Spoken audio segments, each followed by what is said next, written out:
Last time हमने किया था डायरेक्टेड ग्राफ, अभी हमने करना है अनडायरेक्टेड ग्राफ। सो पहले देखो डायरेक्टेड ग्राफ में क्या था कि हर एक एज को हम एक डायरेक्शन प्रोवाइड करते हैं, बट अनडायरेक्टेड ग्राफ में ऐसा कुछ नहीं होता है। अनडायरेक्टेड ग्राफ में किसी भी एज को कोई डायरेक्शन नहीं होती है, इसमें हर एक एज बाई डायरेक्शनल होती है, मतलब किसी भी वर्टेक्स से आप उसको स्टार्ट कर सकते हो, किसी भी वर्टेक्स पे उसको एंड कर सकते हो, ठीक है।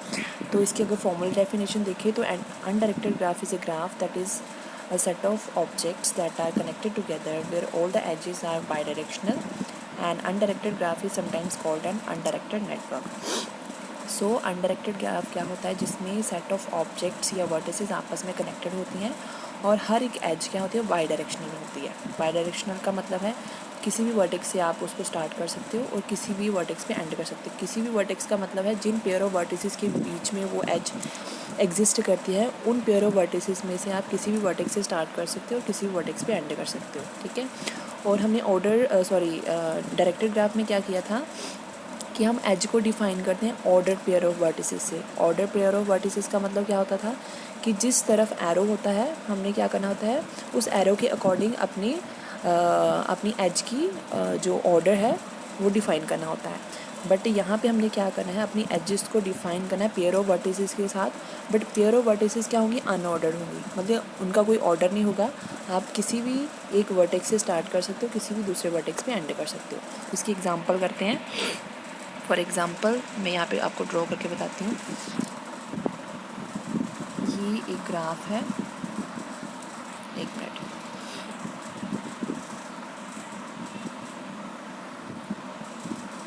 तो इस ग्राफ के अंदर मैंने वर्टिसेस का नाम भी दिया A B C D, okay.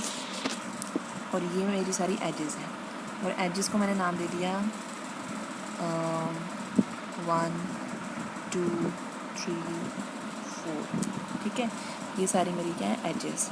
Let's suppose अगर मैंने यहाँ पे एज नंबर 1 को डिफाइन करना है पेयर ऑफ वर्टिसेस के साथ, तो इसकी पेयर ऑफ वर्टिसेस क्या है, A, B।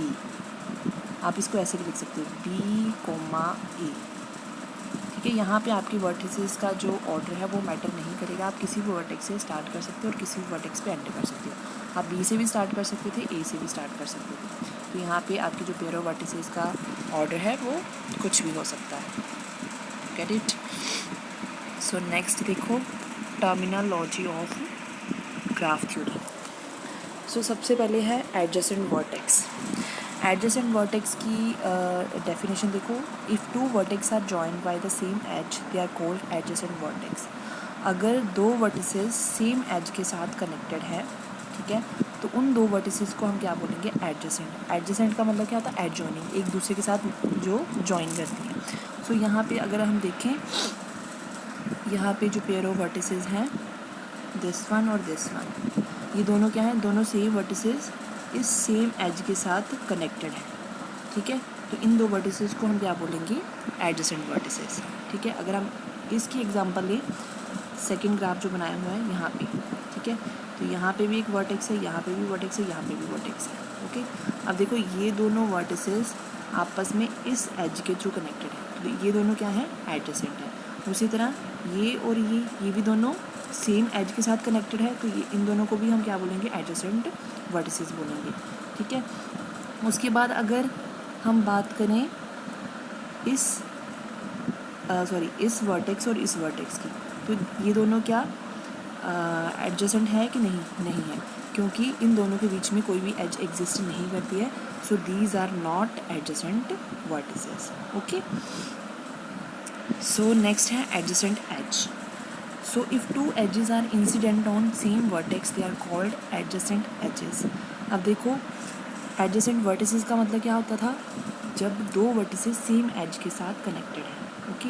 यहाँ पे क्या है, अगर दो एजेस सेम वर्टेक्स के साथ कनेक्टेड है तो उन दो एजेस को हम क्या बोलेंगे, एडजेसेंट एजेस बोलेंगे। तो यहाँ पे देखो कौन सी दो वर्टिसेस आपस में कौन सी दो एजेस सेम वर्टेक्स के साथ कनेक्टेड हैं, तो ये और ये एज इस सेम वर्टेक्स के साथ कनेक्टेड है, एडजॉइनिंग है, तो इसको हम इन दो एजेस को हम क्या बोलेंगे, एडजेसेंट एजेस, ओके। तो लेट्स सपोज मेरे पास ये एज है, ये एज है, यहाँ पे वर्टेक्स है, यहाँ पे वर्टेक्स है, यहाँ पे वर्टेक्स है, ओके। तो इन दो एजेस को हम एडजेसेंट बोलेंगे? नहीं बोलेंगे। क्यों नहीं बोलेंगे? क्योंकि ये दोनों edges same pair of vertices के साथ कनेक्टेड नहीं है, इनके बीच में कोई भी वर्टेक्स कॉमन नहीं आ रहा है, तो इनको हम क्या बोलेंगे? एडजेसेंट एजेस नहीं बोलेंगे। ठीक है। नेक्स्ट है हमारा सेल्फ लूप। सेल्फ लूप का मतलब देखो क्या होता है। सेल्फ लूप में सबसे पहले आप लोगों ने लूप्स पढ़ी होंगी। लूप का मतलब होता है that repeats itself over and over again, जो अपने आप को ही रिपीट करता रहता है। ठीक है। तो लूप का मतलब है जो रिपीट होती रहती है। अब ग्राफ थ्योरी के अंदर सेल्फ लूप का मतलब है edges having same vertex as its end vertex called as self loop. ठीक है। तो किसी भी एज को हम सेल्फ लूप कब बोलेंगे? जब वो सेम वर्टेक्स से स्टार्ट हो रही है और सेम वर्टेक्स में एंड हो रही है। मतलब स्टार्टिंग वर्टेक्स और एंड वर्टेक्स जब दोनों सेम है तो उस एज को हम क्या बोलेंगे? Self loop. जैसे यहाँ पे देखो, अगर हम इस वर्टेक्स की बात करें, इसको मैं नाम दे देती हूँ ए, एक मिनट, इसको नाम दे दिया ए, इसको नाम दे दिया बी। ओके। तो ए वर्टेक्स को ए वर्टेक्स पे आप देखो एक एज ये वाली जा रही है और एक एज ये है। अब ये वाली जो एज है इसमें क्या हो रहा है कि ये स्टार्ट भी ए से हो रही है और एंड भी ए से हो रही है, तो इसको हम क्या बोलेंगे? Self loop. ओके जी। नेक्स्ट है हमारा parallel edges. when more than one edge associated with a given pair of vertices, such edges are called parallel edges. जब एक से ज़्यादा edges same pair of vertices के साथ कनेक्टेड हैं तो उसको हम क्या बोलेंगे? Parallel edges. जैसे यहाँ पे आप देखो ये वाला जो आपको स्ट्रक्चर दिख रहा है, इस स्ट्रक्चर में क्या है? ये दोनों edges same pair of vertices के साथ कनेक्टेड है। ओके। ये दोनों जो एजेस हैं इन दो पेयर ऑफ वर्टिसेस के साथ कनेक्टेड है, तो इन दो एजेस को हम क्या बोलेंगे? Parallel edges. ओके जी। नेक्स्ट है हमारा आइसोलेटेड वर्टेक्स।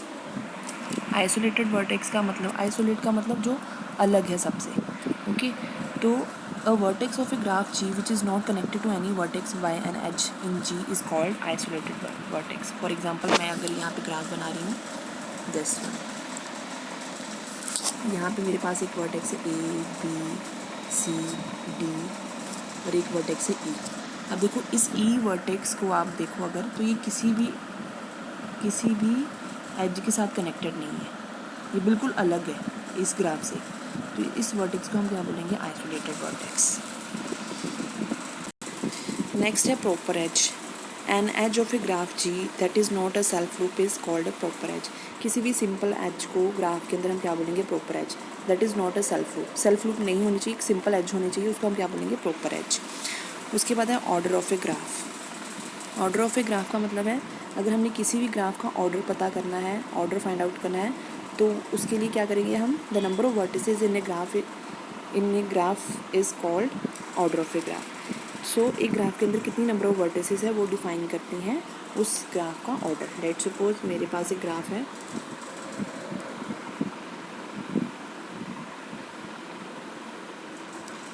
ये वर्टेक्स है, ये वर्टेक्स है, ये वर्टेक्स है, तो इस ग्राफ का ऑर्डर क्या होगा? कितनी नंबर ऑफ वर्टिसेस है इसमें? 1 2 3 4। तो इस ग्राफ का ऑर्डर क्या हुआ? 4। ये ग्राफ क्या है? 4 ऑर्डर का है। ठीक है जी। तो this is the order of a graph. Next है size of a graph. The number of edges in a graph is called the size of a graph. एक ग्राफ के अंदर कितनी नंबर ऑफ एजेस हैं वो डिफाइन करती हैं उस ग्राफ का साइज। नेक्स्ट है degree of A vertex. So degree of A vertex V is defined as the number of edges incident on it or the number of edges having the vertex V as the end point. So किसी भी vertex की अगर degree आपको पूछी हो exam के अंदर, तो किसी वर्टेक्स की डिग्री का मतलब है कितनी नंबर ऑफ एजेस उस वर्टेक्स के ऊपर इंसिडेंट कर रही हैं, कट कर रही हैं। तो मैंने यहाँ पे एक ग्राफ बनाया हुआ है। इस ग्राफ के अंदर अगर हमने हर एक वर्टेक्स की डिग्री फाइंड आउट करनी है तो सबसे पहले हम देखेंगे, तो यहाँ पे अगर हम इस ग्राफ को देखें और इस ग्राफ के अंदर हर वर्टेक्स की अगर हमें डिग्री फाइंड आउट करनी है तो सबसे पहले देखो ए की डिग्री। सो ए के ऊपर कितनी नंबर ऑफ वर्टिसेस, कितनी नंबर ऑफ एजेस इंसिडेंट कर रही हैं? 1 एंड 2। सो ए की डिग्री कितनी होएगी 2। उसी तरह बी की अगर डिग्री हम देखें तो बी पे कितनी नंबर ऑफ एजेस इंसिडेंट कर रही हैं 1 एंड 2। सो इसकी डिग्री कितनी होगी 2। सो डिग्री ऑफ सी के ऊपर एक एज ये है, एक एज ये है और एक सेल्फ लूप है। सेल्फ लूप की डिग्री हमेशा 2 होती है, तो सी की डिग्री कितनी आएगी 4। 1 2 3 4। इसके बाद डिग्री ऑफ 2 सिंपल है 1 and 2। Degree of D is equals to 2। और आपने इसको लिखना कैसे है, जैसे यहाँ पे हमने लिखा हुआ degree of A, degree of B, degree of C, degree of D. Self loop की डिग्री कितनी हमेशा काउंट करनी है आपने 2। ओके, तो सी के केस में एक ये आ जाएगी, एक ये आ जाएगी और एक सेल्फ लूप के आपने 2 काउंट करनी है। तो नंबर ऑफ डिग्री कितनी आएगी 4।